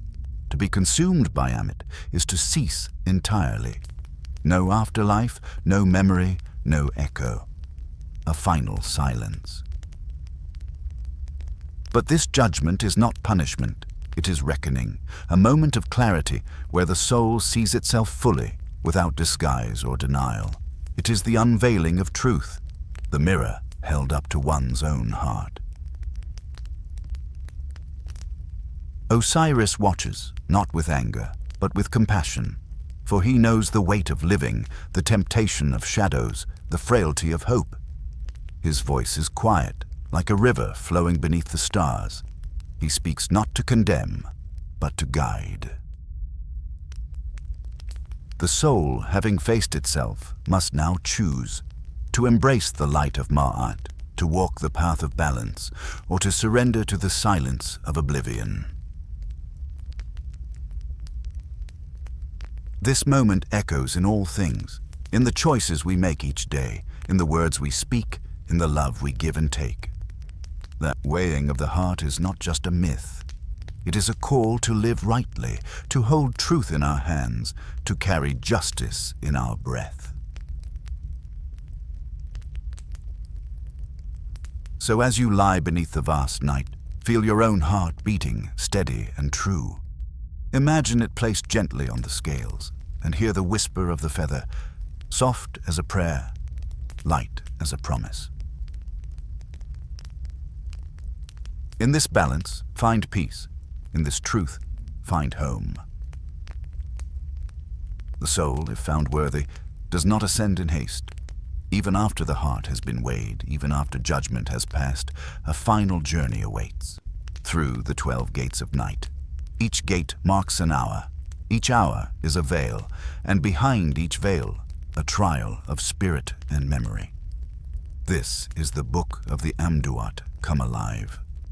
This is the sun's secret path through the body of night. The underworld is not still. It is a river that flows backward through time, a labyrinth of flame and stars. And through it must the soul pass, reborn hour by hour, gate by gate. The 12 gates are not doors made of wood or stone. They are thresholds of becoming. Ritual passages guarded by serpent-headed gods, lion-faced wardens, and the silent eyes of the forgotten. At the first gate, the soul is asked to remember its name, to speak it without fear. For only those who remember who they are may begin the descent. The second gate holds a mirror. The soul must gaze into it and accept the face it wore in life. Every kindness, every cruelty, every moment that passed unnoticed. The third gate burns with light. It strips away lies like old flesh. Only truth may pass through fire without turning to ash. At the fourth, the soul meets its shadow. It must not turn away. The shadow is not the enemy. It is the twin that followed silently through life. Now it speaks. At the fifth gate, one must answer for silence, for the moments one should have spoken, but did not. Words held back are weighed like stones in the mouth. The sixth gate is a field of voices. Every soul you touched in life calls your name, blessing, cursing, remembering. You must walk through them all and not run. At the seventh gate, there is water, still and black, deeper than thought. The soul must wade through it, carrying only memory to stay afloat. At the eighth, a serpent coils around time itself. It whispers questions only the wise dare answer. What have you created? What have you destroyed? The ninth gate is a wound. Here, pain returns, not as punishment, but as a thread to be woven into understanding. One must walk through the ache and come out whole. The 10th gate is a garden in ruin. The soul must kneel and tend it. At the 11th gate, the soul meets one it lost. They do not speak. They only look into each other's eyes, and what is forgiven is forgiven. And then comes the 12th gate, the final. The end and the beginning. Here, the soul stands alone, naked before the sky. All masks are gone. There is no name, no title, no role to play. Only essence. The gate swings open not with force, but with surrender, and as the soul walks through, light dawns. Not sunlight, but something older. The field of reeds stirs beyond, but the journey is not reward. It is becoming. Each gate shed a part of the self. Each hour turned shadow into wisdom. The soul that entered is not the one that emerges. So sleep now, and dream of 12 gates, 12 veils, 12 reflections. And in your dreaming, may you find the courage to pass through each one. and then the hush comes. Not silence, but something deeper, the quiet of completeness, of return. The gates fall behind like dreams dissolving into morning, and ahead the veil lifts, revealing what the ancients called Aru, the field of reeds. It is not heaven as thunderous glory. It is not the cold judgment of a throne. It is a world made of memory and longing, a mirror of life, but perfected. The soul steps barefoot onto warm earth. Beneath the sky of eternal dawn, wheat rises golden and waist-high, bending gently in a wind that never wounds. Aru is not a reward. It is a homecoming, a return not to where one was born, but to where one was always meant to be. It is the dream planted in the heart long before birth, the song that hummed in the bones before the first breath. There are rivers here, clearer than thought. Boats drift lazily, as if guided by the will of peace itself. There are trees, each bearing fruit familiar to the soul. Not from myth, but from life. The fig tree that shaded your childhood, the sycamore that stood over your first grief. The sun does not rise or fall here. It lives in the air, not as heat, but as light without burden. No illness walks this land, no hunger follows the footsteps. But even in this perfection, there is labor, joyful labor. For the Egyptians believed that eternity without purpose was not paradise. It was forgetting. So the soul farms its field as it did in life, but with no exhaustion, no dust in the lungs. Only rhythm, cutting the grain that never withers, gathering it in baskets that never empty. Work not as survival, but as celebration. To move one's hands and watch the land answer is its own kind of prayer. Loved ones are here, not as phantoms, but as whole and radiant beings. Those who passed before, those long remembered, even animals. Beloved companions returned without the ache of loss. Here, reunion is not a scene. It is a state of being, to be seen fully, to be known completely, to be loved without departure.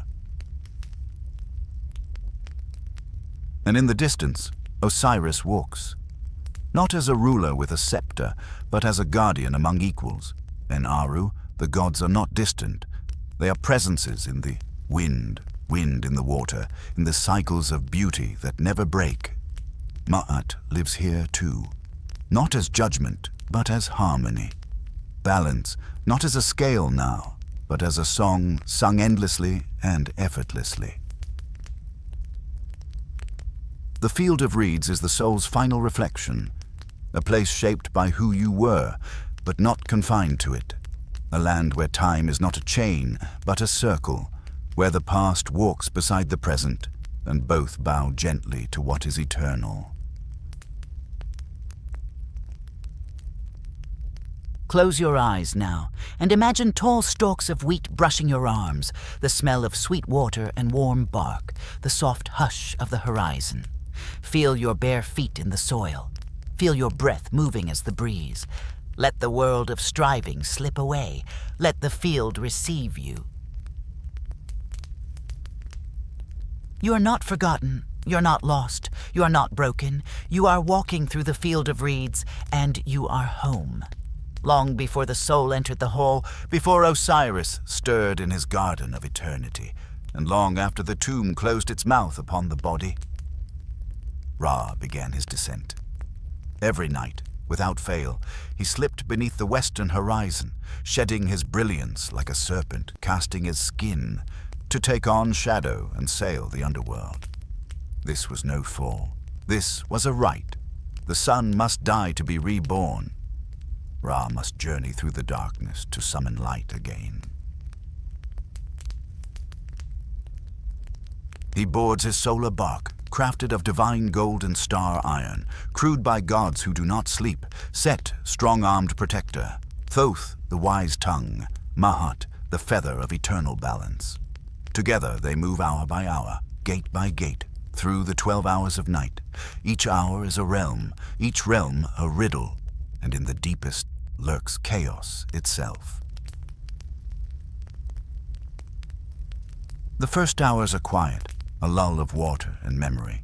Stars blink in the distance as if watching.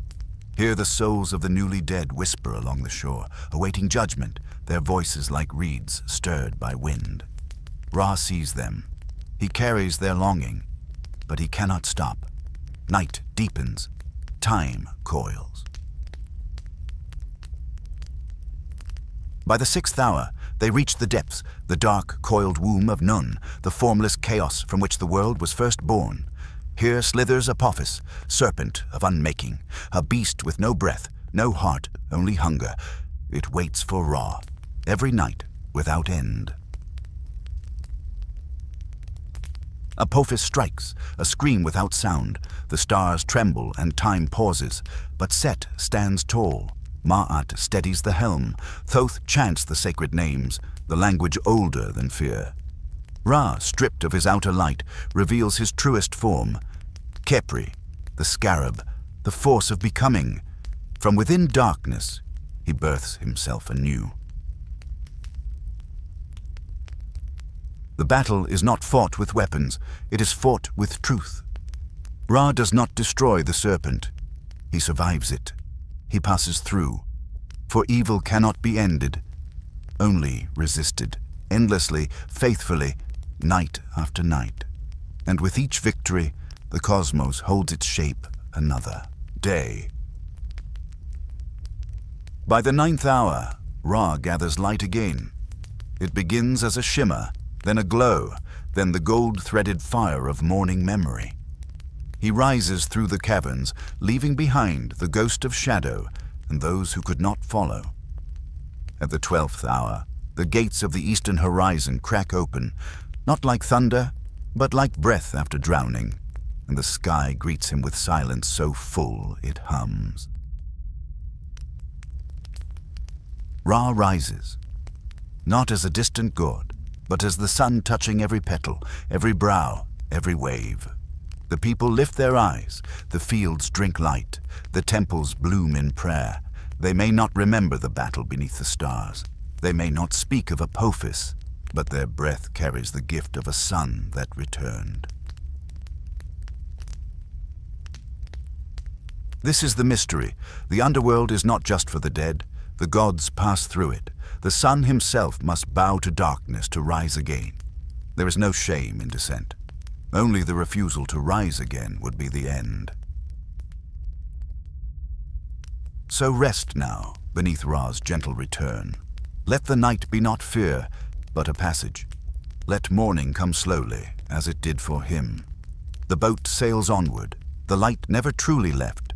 It only learned the way back. They no longer chant. The drums have quieted. The priests, once robed in linen and gold, are dust now, scattered like fallen blossoms across forgotten courtyards. But still, the temples stand. Their stones breathe. Their shadows remember. Even in ruin, they are not empty. They are waiting. Across the banks of the Nile, from Karnak to Dendera, from Edfu to Abydos, the houses of the gods rise like frozen hymns. No longer crowned with lotus columns or filled with incense smoke, yet still radiant with a memory older than empire. To step through a ruined pylon is not to enter the past, but to walk sideways through time. Here, each chisel mark speaks. The walls do not merely depict, they tell. They do not preserve, they invoke. Scenes of offering and triumph, ritual and resurrection, they pulse with divine logic. A king presents Maat to Ra. A priest pours water over Osiris. A goddess offers breath to the dead. These are not art. They are contracts between this world and what lies beyond. In the sanctuary, where once only the high priest could tread, the god was once awakened at dawn. Federal, washed, dressed. The statue was not merely stone. It was the god, and in return, the god kept balance, ensured the floods. blessed the harvest, guarded the gates between life and death. Though the rites have ceased, something lingers. Not presence exactly, but wait. A hush too deep for silence. In these still corridors, the gods do not shout, they do not perform, they wait. Wait for memory to wake again in the hearts of those who still look up at falcon-headed pillars and wonder. And who built them? Not pharaohs alone, not scribes or slaves, but a nation of belief. Stone by stone, hauled from quarries by hands long vanished, assembled by mathematics older than modern tongues. Every block was laid with the thought that it would outlive its maker. The Egyptians did not build for now, they built for eternity. Even decay is part of the ritual, for they knew all things pass, even stone. But what is built in alignment with Ma'at, with truth, balance, reverence, does not truly die. It crumbles, yes, but it echoes. So walk the sand-choked halls.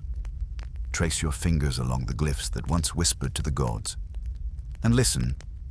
You may not understand the language, but your bones will. They remember. They too are made of earth and time. And if you sleep beneath the stars beside one of these temples, you may hear it. A low hum, as if stone is dreaming, as if the gods are turning slowly beneath their veils, not gone, not forgotten, but folded into silence. Let the stillness speak. Let the stones hold you. Let the memory of a civilization that built for the soul wrap around you like linen at rest. This is not a ruin. This is a prayer that never stopped being whispered. Before the coffin closed, before the boat set sail across the Nile, and before the soul began its perilous journey into the afterlife, there was a scroll, a book, a whisper written in ink and prayer. The ancient Egyptians called it Ro Nu Pertem Hru, the Book of Coming Forth by Day. We call it now simply the Book of the Dead. But it was never about death. It was about navigation, about memory, about voice. It was about the words that build a bridge from shadow to light. It began as spells spoken aloud, carried in the lungs of priests, etched in tombs, painted on coffins, carved into amulets pressed to the heart. And then, papyrus. Slender reeds plucked from the Nile, split, pressed, dried, and sewn together into pages that danced with the divine. Scrolls longer than rooms, illustrated in gold and lapis, red ochre and onyx black, lines as precise as star charts, glyphs that curled and breathed, each word a step forward, each spell a torch through the dark. These were not stories to be read, they were spells to become, to know the names of the gates, to not have one's heart taken, to escape the devourer, to pass unburnt by flame. Each verse was a passport, each chapter a key, each invocation a shield for a soul naked before the eternal court. Some scrolls were written for kings, heavy with gold-leafed blessings. Others were humble, commissioned by merchants, farmers, scribes, ordinary people who dared to dream of eternity. Their names still linger: Ani, Hunifer, Tayuheret. They are long since dust, but their scrolls remain, and in them they still walk.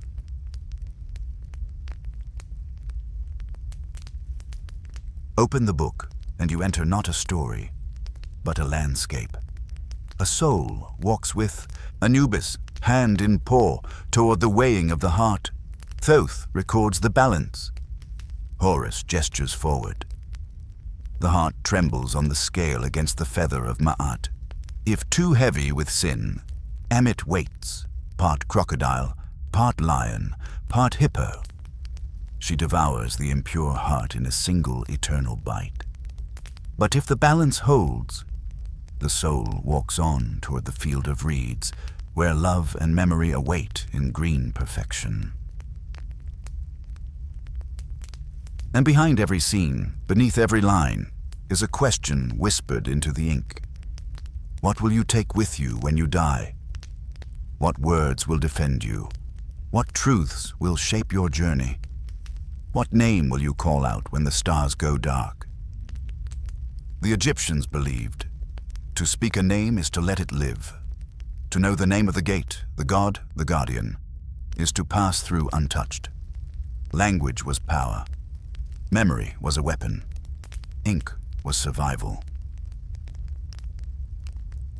Even now, in museums and vaults across the world, those scrolls lie curled like sleeping serpents. Silent, ancient, radiant. They do not mourn. They wait. They wait to be read aloud again. And sometimes, in the stillness of a gallery, if you lean close, you may hear it. The ghost of a voice practicing the words of spell. 125, as if preparing still to stand before the throne of Osiris. So rest now among the spells. Let the words shield you. Let the names light your path. Let the wisdom of a forgotten world be your boat across the night. For death is not an end. It is an instruction, a ceremony, a door of reed and ink and memory. And someone, long ago, left the words behind just for you. At last, the gates fall behind. The scales are balanced. The heart is unburdened. No serpents strike, no beasts devour. And so the soul steps forward, through the shimmer of divine light, into a realm not of shadow, but of beginning. This is the field of reeds, called Aru by those who dared to dream of paradise. Here, eternity does not roar. It whispers, soft as a Nile breeze through harvest stalks. The land is endless, verdant, golden, silent in its joy. There is no fire, no torment, no loss, only balance, only becoming. In Aru, the soul does not vanish. It returns to its truest self, to its purest memory, to the life it lived, made perfect at last. The sky here is always just before sunrise, brushed in lavender and gold. Waters sparkle like polished obsidian. Fields grow tall with wheat that never withers. You reap without effort. You drink without thirst. You love without longing. There is no sickness, no aging, no fear. And scattered across the soft light are those you lost, waiting, smiling, whole again. Your parents are there, young once more. Your friends, unbroken. Even the animals you loved in life, cats, birds, oxen, trot to your feet, tails high with recognition. No one asks questions. No one measures your worth anymore. You passed the trials. You spoke the words.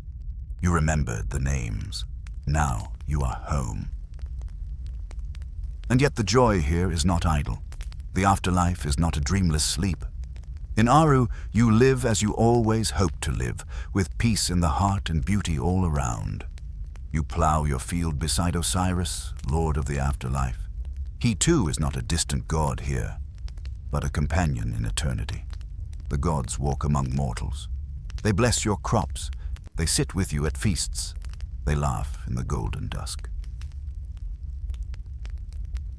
Time no longer wounds. It heals. It circles gently like a heron above water, leaving only ripples of memory behind. You sing old songs again. You write new ones. You dance beside your ancestors, as if the distance of centuries never was. Because here, in the field of reeds, the soul is not chained to the past. It is woven into the fabric of all time, and every stalk of grain, every palm frond, every sunbeam holds the promise that you are known, and always were. Even the body is made new. No pain dwells in the joints, no heaviness in the chest. You move as if light itself bends with you. The body is the Sahu, spiritual, luminous, the perfected form that lives forever. And still, you recognize yourself. Not as the world saw you, but as the gods always did. Complete, beloved, unbroken. There are no kings here, no beggars, no warriors, no scribes, only souls equal in the hush of the eternal harvest. Those who murdered and stole do not enter this place, but those who wept, those who healed, those who tried, they walk freely beneath the papyrus trees. This was the Egyptian vision of justice, of hope, of reward, not fire, not gold, but peace. And still in dreams, when the desert winds murmur through the Valley of the Kings, when the stars align above old temples, the field of reeds shimmers beyond the veil, not lost, not imaginary, but remembered. Somewhere, perhaps, it still waits, for all who carry Ma'at in their heart, for all who walk the world gently, for all who wish only to be reunited with what they loved. So close your eyes now. Let the reeds sway, let the river shine, let the silence rise like mist upon your soul. And when the dawn comes, it will not be an ending, it will be a return. To green fields, to familiar laughter, to the shape of forever. You are home. As the sun sinks beneath the western horizon, the world grows quiet, and the night's great secret begins to stir. For the Egyptian soul, night is not absence. It is passage, a journey beyond the veil, through a landscape of shadow and stars, where the infinite unfolds like a blossom of dark light. The night is guarded by gates, not one, but 1,000. Each a threshold to a realm more mysterious than the last. They are doors carved from obsidian and moonstone, marked with sigils that shimmer like fireflies, each guarded by watchers with eyes like polished malachite. Tapu. To pass through these gates, the soul must know the secret names, the ancient songs that open lock and chain. Each gate sings a unique melody, a divine riddle whispered by the gods.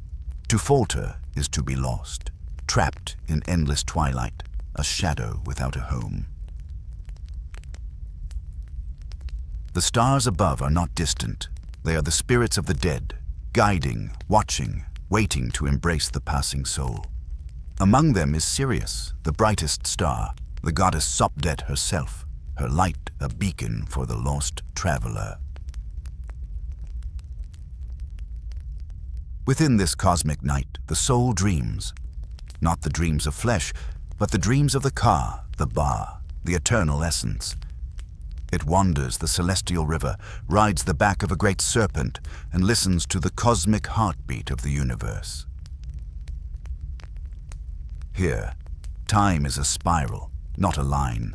The past, present, and future dance together in a luminous embrace. The soul glimpses itself not only as it was, but as it could be, an endless becoming, a star reborn. And yet the night is not without peril. Dark forces prowl, demons hungry for despair, shadows that seek to devour hope. But the soul is armed with light, the light of truth, of love, of Ma'at. This light burns like a lantern in the darkness, piercing the endless night, carving a path through mystery. The Egyptian night is a sanctuary and a trial. It asks, what will you carry with you into the infinite? What part of yourself will remain when all else fades? When dawn breaks again, the soul returns transformed. A traveler who has seen the dark and lived, bearing the wisdom of stars, the breath of eternity. Rest now beneath the night's 1,000 gates. Let your spirit walk among the stars. Let the silence enfold you. For in darkness there is not emptiness, but the promise of light. Beyond the winding rivers of shadow and light, past the gates carved from eternal stone, there stands a throne. Silent, waiting, crowned with the quiet authority of stars. This is the seat of Osiris, Lord of the dead, Judge of souls, Keeper of Ma'at. Here, beneath a canopy of eternal twilight, the heart is weighed, not with scales of iron, but with the feather of truth, A single plume, white as the first dawn, rests beside the trembling heart of the departed. The soul steps forward, bared to the universe, every secret and every hope laid bare. Anubis, the jackal-headed guardian, guides the heart onto the scales. His eyes gleam with solemnity, his touch gentle but unyielding. The feather floats, light and delicate, while the heart pounds with the weight of a lifetime, of choices made, words spoken, deeds done. Will the heart be light? Will it hold the purity of Ma'at, justice, balance, truth? Or will it carry the burden of Isfet, chaos, deceit, destruction? Thoth, the ibis-headed scribe, records the verdict in sacred glyphs, his pen flowing like a river of stars. Around them, the gods assemble. Horus, the falcon god of the living sky, and Isis, whose tears are the waters of renewal. Their eyes watch, not with judgment, but with hope. If the heart balances the feather, if the soul has lived in harmony with Ma'at, then it passes into the field of reeds to dwell in peace forever. But if the heart is heavy with sin, then Amit, the devourer, awaits with hunger that never fades. She is part crocodile, part lion, part hippopotamus, a monstrous force that consumes the impure. To be devoured is not death. It is oblivion, the eternal forgetting, a silence deeper than night. The weighing is not merely a trial, it is a mirror. It reflects not only what the soul was, but what it could have been. It asks us all, even now, how shall we live? What truths will we carry? What debts must we repay? In the stillness of the court, there is a sacred silence, a pause between worlds. Here, justice is not a harsh sword, but a quiet balance, a sacred dance between light and shadow. And when the scales tip in favor of truth, a great sigh fills the air, a release, a blessing, a promise. The soul rises, cleansed and whole, ready to journey onward. So rest now with the feather of Ma'at in your heart. Let truth be your guide. Let justice be your companion. For in the balance of the heart lies the secret of eternity. The journey is not an end, but a return. Not a vanishing into dust, but a reweaving into the breath of time. The Egyptian soul, having passed the gates, the trials, the divine reckonings, emerges not broken, but reborn. Across the river of stars, across the golden fields of Aru, the soul walks in peace. The body, once frail and mortal, now glows with eternal essence. No hunger disturbs it, no thirst, no pain, only the sweet hush of immortality. But even in the field of reeds, where grain grows tall and light never fails, the soul remembers earth. It remembers the touch of water, the scent of lotus at sunrise, the laughter of children, the warmth of sun on stone. And in that remembering, a quiet truth awakens, that death was never the final curtain, only a threshold. That to die was to turn a page, not close the book. The ancient Egyptians believed not only in life after death, but in death after life, a sacred cycle. As Osiris rose with the sun, so too must the soul descend again, in time, in memory, in renewal. And so the journey circles, not in despair, but in grace. The soul may return to the land of the living, not as before, not as flesh, but as presence, in dreams, in the flutter of birds, in the low murmur of the Nile, in the sudden hush before sunrise. The ancestors walked beside us, seen not with the eyes, but with the heart. There is a reason the tombs faced west, a reason the pyramids pointed skyward, a reason why names were written in gold and spells carved deep into sarcophagi. To forget the dead was to kill them twice. To remember was to let them live again, as stars, as stories, as echoes in the breath of the world. Thus, the soul, having passed through night, having stood before Osiris, having been found true, returns, not to the frailty of bone, but to the ever-unfolding pattern of Ma'at. Balance is restored, the world breathes, the Nile flows, and all things once more are as they should be. Children are born, and somewhere a soul watches. The sun rises, and somewhere Osiris smiles. A name is spoken, and a spirit stirs in joy. The journey is never lost. It only changes form. So sleep now, beneath the stars your ancestors once prayed to. Let your heart be light. Let your soul drift like papyrus upon the river. For you are part of the endless weaving, the sacred story that has no end. In the chambers of the underworld, you found truth. In the halls of the gods, you were known. And now, in the hush of night, you return. Not as shadow, but as star.